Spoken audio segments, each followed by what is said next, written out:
안녕하세요. 노년을 쓰는 김 작가입니다. 여러분, 이런 순간 한 번쯤 겪어보셨을 겁니다. 좋게 말했을 뿐인데 어느 순간부터 사람들이 선을 넘는 느낌이 들 때 말이죠. 특히 나이가 들수록 이런 순간은 더 마음에 남습니다. 괜히 말 꺼냈다가 분위기만 이상해질까봐. 이 나이에 다투는 건 보기 싫어서. 그래서 또 한 번 웃으며 넘기게 됩니다. 그런데 이상하죠. 넘길수록 관계는 더 편해지지 않고 오히려 마음만 무거워집니다. 혹시 이런 생각도 해보셨을 겁니다.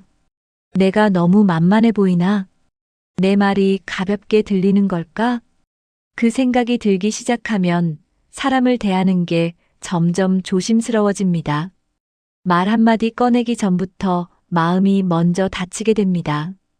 그런데 여기서 한 가지 꼭 짚고 넘어가야 할 사실이 있습니다. 사람들이 우리를 함부로 대하는 이유는 우리가 약해서가 아닙니다. 참을 줄 몰라서도 아닙니다. 대부분의 경우 말의 경계선이 보이지 않았기 때문입니다. 강하게 말하지 않아도 됩니다. 목소리를 높일 필요도 없습니다. 다만 이 사람은 여기까지는 괜찮지만 정해진 선이 있다는 기준이 말 속에 드러나야 합니다. 오늘 이 시간에는 관계를 깨지 않으면서도 상대가 더 이상 함부로 하지 못하게 만드는 어른의 말하기 기준에 대해 이야기합니다. 지금까지 왜 관계가 불편해졌는지, 그리고 앞으로 어떻게 말하면 마음이 편해질 수 있는지 차분하게 하나씩 풀어봅니다. 지금 이 시간 자신을 지키는 말에 대해 함께 고민해보고 싶으시다면 구독과 좋아요로 조용히 동행해 주셔도 좋겠습니다. 첫 번째, 나도 모르게 스스로를 낮추고 있었던 말 습관. 사람들은 생각보다 말에 아주 민감합니다. 우리가 의식하지 못하는 사이에 내뱉는 한마디, 그 말이 쌓여서 상대는 우리를 어떻게 대할지 결정하게 됩니다. 존중할 사람인지 편하게 대해도 되는 사람인지 말이죠. 많은 분들이 이렇게 말씀합니다. 나는 원래 성격이 그래서요. 괜히 말 꺼냈다가 관계가 어색해질까 봐요. 그런데 바로 이 말들 속에 우리를 만만하게 보이게 만드는 신호가 숨어 있습니다. 대표적인 말이 있습니다. 사실 마음은 전혀 괜찮지 않은데 입으로는 괜찮아요라고 말하는 습관입니다. 처음에는 배려라고 생각합니다. 상대 입장을 이해해주는 어른스러움이라고 여깁니다. 하지만 이 말이 반복되면 상대는 이렇게 받아들이게 됩니다. 이 사람은 이 정도는 넘어가는 사람이구나. 또 하나 자주 나오는 말이 있습니다. 미안하지 않아도 먼저 죄송합니다라고 말하는 습관입니다. 분위기를 부드럽게 만들기 위해서, 갈등을 키우지 않기 위해서 내뱉은 말이죠. 그런데 이 말이 쌓이면 상대는 문제의 원인이 누구인지 생각하지 않게 됩니다. 늘 먼저 숙이는 사람, 늘 양보하는 사람으로 인식하게 됩니다. 말이 길어지는 것도 하나의 신호가 됩니다. 내가 왜 그런 선택을 했는지, 왜 그렇게 말할 수밖에 없었는지 자꾸 설명하게 되는 순간이 있습니다. 설명은 친절해 보이지만 지나치면 기준이 흐려지게 됩니다. 말이 길수록 이 사람은 설득해도 되는 사람이라는 인상을 주게 됩니다. 여기서 중요한 포인트가 있습니다. 사람들이 우리를 만만하게 대하는 건 우리를 싫어해서가 아닙니다. 대부분은 우리가 보여준 말의 태도를 그대로 따라올 뿐입니다. 우리가 스스로를 낮추는 말, 불편함을 숨기는 말, 기준 없이 넘어가는 말을 계속 쓰면 상대는 굳이 선을 지킬 이유를 느끼지 못합니다. 악의가 있어서가 아니라 그렇게 배워왔기 때문입니다. 어른의 말은 다를 필요가 있습니다. 항상 부드러울 필요는 없습니다. 항상 참고 넘길 필요도 없습니다. 다만 이 사람은 어디까지는 괜찮지만 이 선은 분명히 지키는 사람이라는 메시지가 말 속에 자연스럽게 담겨야 합니다. 꼭 기억하셔야 할 한 가지가 있습니다. 존중은 상대의 성격 문제가 아니라 내가 어떤 말을 반복해왔는지에서 시작됩니다. 말을 바꾸면 관계에서의 위치도 조금씩 달라지기 시작합니다. 두 번째, 목소리를 높이지 않아도 선은 전달됩니다. 사람들은 흔히 이렇게 생각합니다. 말을 세게 해야 무시를 안 한다. 부드럽게 말하면 만만해진다. 그래서 어느 순간부터는 말을 아예 하지 않거나 한 번에 폭발해버리는 경우도 생깁니다. 그런데 실제로 관계를 오래 지켜보면 존중받는 사람들은 말이 세지 않습니다. 목소리가 크지도 않습니다. 대신 말에 흔들림이 없습니다. 이게 바로 강한 말과 분명한 말의 차이입니다. 강한 말은 감정이 앞섭니다. 그 순간에는 상대를 멈추게 할 수 있습니다. 하지만 시간이 지나면 상대는 말의 내용보다 그때의 감정만 기억하게 됩니다. 그때 너무 예민했지. 말투가 날카로웠어. 이렇게 받아들이게 됩니다. 반대로 분명한 말은 감정이 적습니다. 차갑지도 않고 따뜻한 척하지도 않습니다. 그저 기준을 전달할 뿐입니다. 이건 내가 불편합니다. 이 부분은 어렵습니다. 이렇게 말이 짧고 또렷합니다. 여기서 중요한 차이가 하나 있습니다. 강한 말은 상대를 몰아붙이지만 분명한 말은 나를 중심에 둡니다. 상대를 바꾸려 들지 않습니다. 나의 기준을 설명할 뿐입니다. 그래서 상대는 방어할 이유를 덜 느끼게 됩니다. 많은 분들이 걱정합니다. 이렇게 말하면 냉정해 보이지 않을까요? 관계가 멀어지지는 않을까요? 그런데 실제로는 반대입니다. 분명한 말은 관계를 정리하지 않습니다. 오히려 관계의 위치를 바로잡습니다. 사람들은 무의식적으로 기준이 있는 사람 앞에서는 조심하게 됩니다. 이 사람이 어디까지는 괜찮고 어디서부터는 분명히 말하는 사람이라는 걸 말투에서 느끼기 때문입니다. 어른의 말은 이렇습니다. 설명보다 기준이 앞섭니다. 감정보다 태도가 먼저 드러납니다. 그래서 굳이 목소리를 높이지 않아도 상대는 선을 넘지 않게 됩니다. 세 번째, 참는 미덕이 오해로 바뀌는 지점. 우리는 오랫동안 이렇게 배워왔습니다. 어른은 참고, 어른은 넘기고, 어른은 조용해야 한다고 말이죠. 그래서 불편한 순간이 와도 일단은 말을 삼키게 됩니다. 처음에는 큰 문제가 없어 보입니다. 한 번쯤은 이해해 줄 수 있다고 생각합니다. 관계를 망치고 싶지 않다는 마음이 앞섭니다. 그런데 문제는 그 침묵이 반복될 때 시작됩니다. 사람은 한 번 넘어간 선을 잘 기억하지 못합니다. 특히 아무 말 없이 넘어간 선은 괜찮았던 선으로 기억됩니다. 상대는 이렇게 생각하게 됩니다. 지난번에도 괜찮아 보였는데 이 정도는 문제 없겠지. 이때 우리의 침묵은 배려가 아니라 허용으로 받아들여집니다.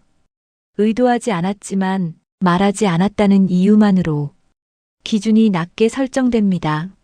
많은 분들이 이 지점에서 마음이 상합니다.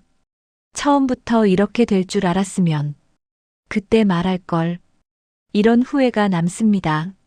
하지만 이미 여러 번 반복된 뒤라 이제 와서 말 꺼내기도 더 어려워집니다. 그래서 중요한 기준이 하나 있습니다. 불편함이 처음 느껴졌을 때입니다. 마음이 아주 살짝 걸렸던 그 순간이 사실은 가장 말하기 쉬운 타이밍입니다. 그때는 감정도 크지 않고 관계도 아직 흔들리지 않았기 때문입니다. 말을 한다고 해서 꼭 따지듯 말할 필요는 없습니다. 설명할 필요도 없습니다. 이 부분은 조금 어렵습니다. 이런 식은 저는 불편합니다. 이 정도의 말이면 충분합니다. 이 한마디가 상대에게는 중요한 신호가 됩니다. 아, 이 사람은 웃고 있어도 다 괜찮은 건 아니구나. 선을 넘으면 말하는 사람이구나. 이렇게 인식하게 됩니다. 네 번째, 부드럽게 말해도 기준은 분명해집니다. 선을 긋는다고 하면 많은 분들이 먼저 걱정합니다. 괜히 말 꺼냈다가 사이가 멀어지지 않을까? 상대가 기분 나빠하지 않을까? 그래서 차라리 참는 쪽을 선택하게 됩니다. 그런데 관계를 오래 지켜보면 선을 그어서 멀어지는 관계보다 선을 못 그어서 무너지는 관계가 훨씬 많습니다. 문제는 선을 긋느냐 마느냐가 아니라 어떻게 말하느냐입니다. 존중받는 사람들의 말에는 공통된 구조가 있습니다. 감정부터 터뜨리지 않습니다. 상대를 평가하지도 않습니다. 대신 말의 순서를 지킵니다. 첫 번째는 불편함을 인정하는 말입니다. 제가 조금 불편합니다. 이 부분이 마음에 걸립니다. 여기에는 비난이 없습니다. 내 상태만 전달합니다. 두 번째는 나의 기준을 말합니다. 저는 이런 방식은 어렵습니다. 이런 상황은 피하고 싶습니다. 상대를 바꾸려 들지 않습니다. 내가 어떤 기준을 가진 사람인지만 보여줍니다. 세 번째는 요청이나 방향을 제시합니다. 다음에는 이렇게 해주시면 좋겠습니다. 이 부분만은 지켜주시면 감사하겠습니다. 강요하지 않지만 기대는 분명히 합니다. 이 세 가지가 이어지면 말은 부드러워도 선은 또렷해집니다. 상대는 공격받았다는 느낌보다 기준을 전달받았다는 인상을 받게 됩니다. 여기서 중요한 점이 하나 있습니다. 말투를 지나치게 낮추지 않는 것입니다. 웃음으로 덮지 않는 것입니다. 제가 예민해서요. 괜히 말씀드리는 것 같아서요. 이런 말은 다시 선을 흐리게 만듭니다.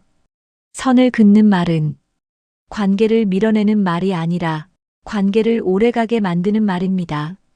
다섯 번째, 가까울수록 더 필요한 언어의 거리. 가족 앞에서는 말이 더 조심스러워집니다. 오래 함께 살아왔고 정으로 이어진 관계이기 때문입니다. 그래서 이렇게 생각하게 됩니다. 가족인데 이 정도는 참아야지. 괜히 말해서 분위기 흐리지 말자. 하지만 아이러니하게도 가장 쉽게 상처받는 관계도 가족입니다. 말의 경계선이 없기 때문입니다. 밖에서는 하지 않을 말을 집에서는 너무 쉽게 꺼내게 됩니다. 혹은 반대로 집에서는 해야 할 말을 끝까지 삼키게 됩니다. 특히 시니어 세대에게 가족 관계는 더 복잡해집니다. 자녀에게는 여전히 도와주고 싶은 마음이 있고 형제자매에게는 오랜 역할이 남아 있습니다. 그래서 나도 모르게 예전의 위치로 돌아가 말하게 됩니다. 문제는 이때입니다. 사랑과 희생이 섞이기 시작하면 말의 기준이 흐려집니다. 내가 참으면 다 괜찮아질 거야. 이 마음은 따뜻하지만 시간이 지나면 서운함으로 바뀌기 쉽습니다. 가족에게 선을 긋는 말은 차갑게 들릴까봐 두렵습니다. 하지만 사실은 그 반대입니다. 선을 긋지 않으면 마음의 거리가 더 멀어집니다. 말하지 않은 감정은 사라지지 않고 쌓이기 때문입니다. 가족에게 필요한 말은 설명도 설득도 아닙니다. 기준입니다. 이 부분은 내가 힘들다. 이 정도까지는 어렵다. 이 말 한마디가 서로를 지치지 않게 합니다. 여기서 중요한 점이 하나 있습니다. 가족에게 말할수록 더 차분해야 한다는 것입니다. 감정을 쏟아내는 말이 아니라 기준을 전하는 말이어야 합니다. 그래야 상대도 방어하지 않고 들을 수 있습니다. 여섯 번째, 요청하는 방식이 곧 관계의 위치가 됩니다. 많은 분들이 이렇게 말합니다. 부탁하는 게 뭐가 문제냐? 좋게 말하면 서로 편하지 않느냐? 분명 틀린 말은 아닙니다. 하지만 이 말에는 중요한 조건이 빠져 있습니다. 부탁만 반복될 때의 이야기입니다. 늘 부탁하는 사람의 위치에 서게 되면 관계의 균형이 조금씩 기울어집니다.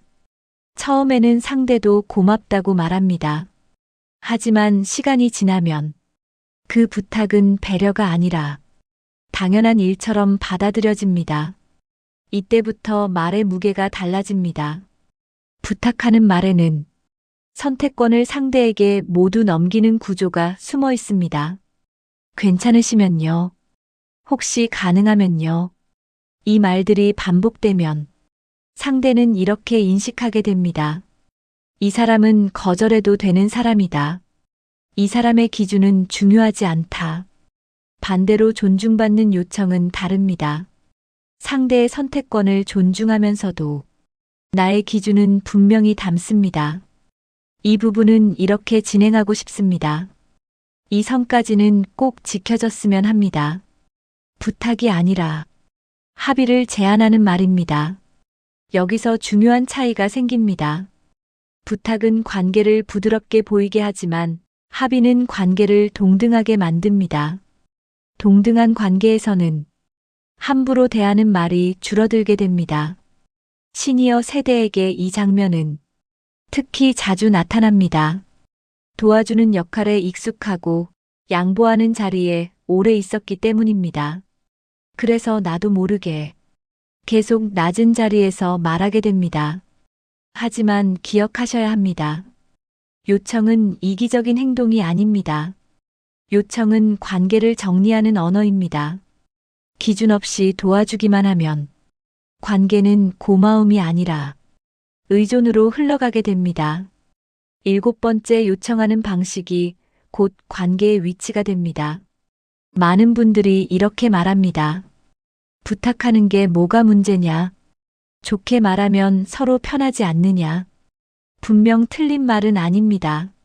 하지만 이 말에는 중요한 조건이 빠져 있습니다. 부탁만 반복될 때의 이야기입니다. 늘 부탁하는 사람의 위치에 서게 되면 관계의 균형이 조금씩 기울어집니다. 처음에는 상대도 고맙다고 말합니다. 하지만 시간이 지나면 그 부탁은 배려가 아니라 당연한 일처럼 받아들여집니다. 이때부터 말의 무게가 달라집니다. 부탁하는 말에는 선택권을 상대에게 모두 넘기는 구조가 숨어 있습니다. 괜찮으시면요. 혹시 가능하면요. 이 말들이 반복되면 상대는 이렇게 인식하게 됩니다. 이 사람은 거절해도 되는 사람이다. 이 사람의 기준은 중요하지 않다. 반대로 존중받는 요청은 다릅니다. 상대의 선택권을 존중하면서도 나의 기준은 분명히 담습니다. 이 부분은 이렇게 진행하고 싶습니다. 이 선까지는 꼭 지켜졌으면 합니다.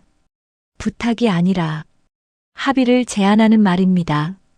여기서 중요한 차이가 생깁니다. 부탁은 관계를 부드럽게 보이게 하지만 합의는 관계를 동등하게 만듭니다. 동등한 관계에서는 함부로 대하는 말이 줄어들게 됩니다. 시니어 세대에게 이 장면은 특히 자주 나타납니다. 도와주는 역할에 익숙하고 양보하는 자리에 오래 있었기 때문입니다. 그래서 나도 모르게 계속 낮은 자리에서 말하게 됩니다. 하지만 기억하셔야 합니다. 요청은 이기적인 행동이 아닙니다. 요청은 관계를 정리하는 언어입니다. 기준 없이 도와주기만 하면 관계는 고마움이 아니라 의존으로 흘러가게 됩니다. 8번째, 말과 태도가 함께 갈 때 생기는 변화. 많은 분들이 마음속으로 이렇게 생각합니다. 나도 존중받고 싶다. 왜 나만 가볍게 대하는 걸까? 그래서 어느 순간 존중을 말로 요구하고 싶어집니다. 하지만 존중은 요구할수록 멀어지는 성질을 가집니다. 사람들은 말보다 태도를 더 오래 기억합니다. 그 사람이 어떤 기준으로 말해왔는지, 어떤 상황에서도 그 기준을 지켰는지를 봅니다. 그래서 존중은 한 번의 말로 생기지 않습니다. 반복된 태도 위에 천천히 쌓입니다. 말의 경계선을 세우기 시작하면 처음에는 어색함이 생길 수 있습니다. 상대가 잠시 놀라기도 합니다. 왜 갑자기 이렇게 말하지? 이런 반응이 나올 수도 있습니다. 하지만 이 시기가 지나면 관계는 새로운 균형을 찾게 됩니다. 여기서 가장 중요한 것은 한 번 말한 기준을 지키는 일입니다. 상황에 따라 흔들리지 않는 것입니다. 오늘은 괜찮고 내일은 불편하다는 식의 말은 기준을 다시 흐리게 만듭니다. 일관성은 존중의 토대가 됩니다. 말과 행동이 함께 갈 때 주변의 태도도 달라집니다. 부탁을 함부로 하지 않게 되고 선 넘는 농담이 줄어들고 결정을 가볍게 떠넘기지 않게 됩니다. 이 변화는 소리 없이 일어납니다. 시니어가 된다는 것은 더 이상 설명으로 자신을 증명하지 않아도 되는 시기입니다. 이제는 말의 무게보다 말의 기준이 먼저 보이는 나이입니다. 그래서 존중은 조용히 쌓여도 충분합니다. 이 장에서 꼭 기억하셔야 할 말이 있습니다. 존중은 상대에게 달라고 말하는 것이 아니라 내 말과 태도로 자연스럽게 만들어지는 결과입니다. 그 흐름을 만들기 시작하는 순간 관계는 더 이상 나를 가볍게 다루지 못합니다. 오늘 이야기의 핵심은 아주 단순합니다. 강해질 필요는 없습니다. 날카로워질 필요도 없습니다. 다만 말의 경계선은 분명해야 합니다.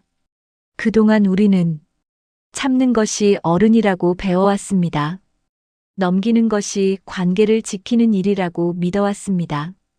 그래서 불편해도 웃었고 마음이 상해도 말하지 않았습니다.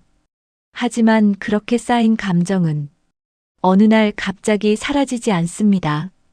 이제는 방향을 조금 바꿔도 됩니다. 상대를 이기기 위한 말이 아니라 나 자신을 지키기 위한 말을 선택해도 됩니다. 짧아도 좋고 부드러워도 좋습니다. 그 말 속에 기준만 담겨 있다면 관계는 더 이상 나를 함부로 대하지 못합니다. 나이가 들었다는 것은 포기해야 할 것이 늘어났다는 뜻이 아니라 지켜야 할 기준이 분명해졌다는 뜻입니다. 이제는 모든 관계를 붙잡지 않아도 됩니다. 내 말을 존중하지 않는 관계라면 조용히 거리를 두어도 괜찮습니다. 오늘 이 이야기가 왜 나만 불편했는지를 이해하는데 조금이나마 도움이 되었기를 바랍니다. 그리고 앞으로의 관계에서는 억지로 웃지 않아도 괜히 미안해하지 않아도 편안해질 수 있기를 바랍니다. 존중은 멀리 있지 않습니다. 내가 어떤 말로 나를 대하느냐에서 이미 시작되고 있습니다. 지금 이 순간부터 당신의 말이 당신을 더 귀하게 만들기를 바랍니다.